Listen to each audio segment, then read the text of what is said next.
Hi hello everyone ಎಲ್ಲರೂ ಹೇಗಿದ್ದೀರಾ? ಎಲ್ಲರೂ ಚೆನ್ನಾಗಿದ್ದೀರಾ ಅಂತ ಭಾವಿಸ್ತೀನಿ. ಸೊ ತುಂಬ ದಿನ ಆದಮೇಲೆ ವೀಡಿಯೋನ ಅಪ್ಲೋಡ್ ಮಾಡ್ತಾ ಇದ್ದೀನಿ.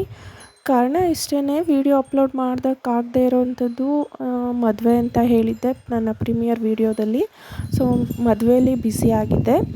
ಅದಾದಮೇಲೆ ಮನೇಲಿ ಸ್ವಲ್ಪ ಆಲ್ಟ್ರೇಷನ್ ಕೆಲಸ ಇದ್ದಿದ್ದರಿಂದ ಅದರಲ್ಲೂ ಸಹ ಬ್ಯುಸಿಯಾದೆ. ಇವೆರಡರ ಮಧ್ಯೆ ನನಗೆ ತುಂಬಾ ಹುಷಾರಿಲ್ದಾಗಾಯಿತು. ಥ್ರೋಟ್ ಇನ್ಫೆಕ್ಷನ್ನು, ಕೋಲ್ಡು, ಕಾಫ್ ಎಲ್ಲ ಸ್ಟಾರ್ಟ್ ಆಯಿತು. ಅದರಿಂದ ವೀಡಿಯೋಸನ್ನು ಮಾಡೋದು, ವಾಯ್ಸು ಕೊಡೋದಕ್ಕಾಗ್ತಾ ಇರಲಿಲ್ಲ. ಸೊ ಈಗಲೂ ಸಹ ವಾಯ್ಸಲ್ಲಿ ವೇರಿಯೇಷನ್ ಇರೋದ್ರಿಂದ ಸ್ವಲ್ಪ ಮಟ್ಟಿಗೆ ವಾಯ್ಸ್ ಅಷ್ಟು ಚೆನ್ನಾಗಿ ಕೇಳಿಸಲ್ಲ. ಸೊ ಸಾರಿ ಕೇಳ್ತಾ ವೀಡಿಯೋನ ಸ್ಟಾರ್ಟ್ ಮಾಡೋಣ. ಇವತ್ತಿನ ವೀಡಿಯೋದಲ್ಲಿ ನಾನು ಬ್ರೆಡ್ ಕೀರ್ ಟೋಸ್ಟನ್ನು ಮಾಡ್ತಾಯಿದ್ದೀನಿ. ಇದೊಂದು ಸ್ವೀಟ್ ಆ್ಯಂಡ್ ನಾನು ಓನಾಗಿ ಇದನ್ನು ಟ್ರೈ ಮಾಡ್ತಾ ಇರೋದು. ಟೇಸ್ಟ್ ವೈಸ್ ಮಾತ್ರ ತುಂಬ ಚೆನ್ನಾಗಿತ್ತು. ಸೊ ನೋಡೋಣ. ಸೊ ಬನ್ನಿ ವೀಡಿಯೋನ ಸ್ಟಾರ್ಟ್ ಮಾಡೋಣ. ನಾನಿಲ್ಲಿ ಕೆಲವೊಂದು ಬ್ಲೆಡ್ ಸ್ಲೈಸ್ಗಳನ್ನು ತೊಗೊಂಡಿದ್ದೀನಿ. ಅದನ್ನು ಈ ರೀತಿ ಎಡ್ಜ್ಗಳನ್ನೆಲ್ಲ ಕಟ್ ಮಾಡಿ 4 ಕಡೆ ಎಡ್ಜ್ಗಳನ್ನು ಕಟ್ ಮಾಡಿ ಇಟ್ಕೋತಾ ಇದ್ದೀನಿ.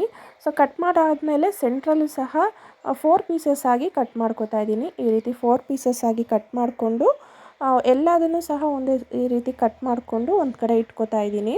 ಇದನ್ನು ಇಟ್ಕೊಂಡಾದ್ಮೇಲೆ ಎಣ್ಣೆಯಲ್ಲಿ ಕರಿಬೇಕಾಗುತ್ತೆ. ಸೊ ಕಟ್ ಮಾಡಿ ಇಟ್ಕೊಂಡ್ಮೇಲೆ ಒಂದು ಬಾಣಲಿಯನ್ನು ತಗೋತೀನಿ. ಫ್ರೈಗೆ ಬೇಕಾಗಿರೋಷ್ಟು ಎಣ್ಣೆಯನ್ನು ಹಾಕ್ಕೊಂಡಿದ್ದೀನಿ. ಹಾಗೆಯೇ ಪಕ್ಕದಲ್ಲಿ ಇನ್ನೊಂದು ಬಾಣಲಿಗೆ ಸ್ವಲ್ಪ ಸಕ್ಕರೆ ಹಾಕಿ ಸಕ್ಕರೆ ಪಾಕನ ರೆಡಿ ಮಾಡ್ಕೊತಾ ಇದ್ದೀನಿ. ಸೊ ಪಾಕದಲ್ಲಿ ಬ್ರೆಡ್ ಸ್ಲೈಸ್ಗಳನ್ನೆಲ್ಲನೂ ಡಿಪ್ ಮಾಡಬೇಕಾಗುತ್ತೆ. ಬ್ರೆಡ್ ಪೀಸ್ಗಳನ್ನೆಲ್ಲ ಈ ರೀತಿ ಹೊಂಬಣ್ಣ ಬರೋವರೆಗೂ ಸಹ ಫ್ರೈ ಮಾಡ್ಕೋಬೇಕು.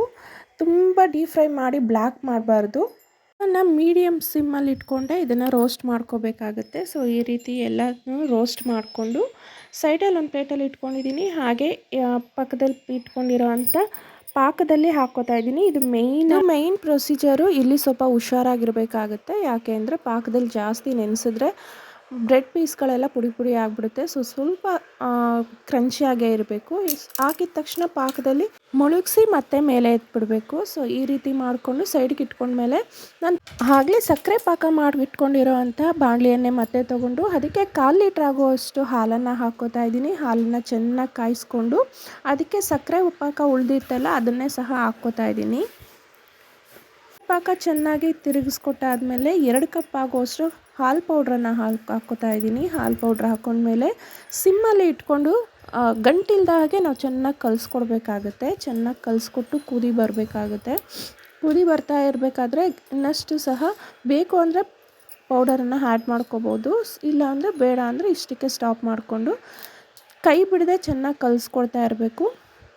ಕಲಿಸ್ಕೊಟ್ಟಾದ್ಮೇಲೆ 2 ಸ್ಪೂನ್ ತುಪ್ಪನ ಆ್ಯಡ್ ಮಾಡಿಕೊಂಡು ಚೆನ್ನಾಗಿ ಕಲಿಸ್ಕೋಬೇಕಾಗುತ್ತೆ. ಚೆನ್ನಾಗಿ ಕಲಿಸ್ಕೊಂಡು ಈ ಸ್ಟ್ರೆಚರಲ್ಲಿ ಬಂದಮೇಲೆ ಬ್ರೆಡ್ ಪೀಸ್ಗೆ ಒಂದೊಂದೇ ಸ್ಪೂನಷ್ಟು ಕೀರನ್ನು ಟೋಸ್ಟ್ ಮಾಡಿಕೊಂಡ್ರೆ ಮುಗೀತು. ಬ್ರೆಡ್ ಕೀರ್ ಟೋಸ್ಟ್ ರೆಡಿ ಆಗುತ್ತೆ.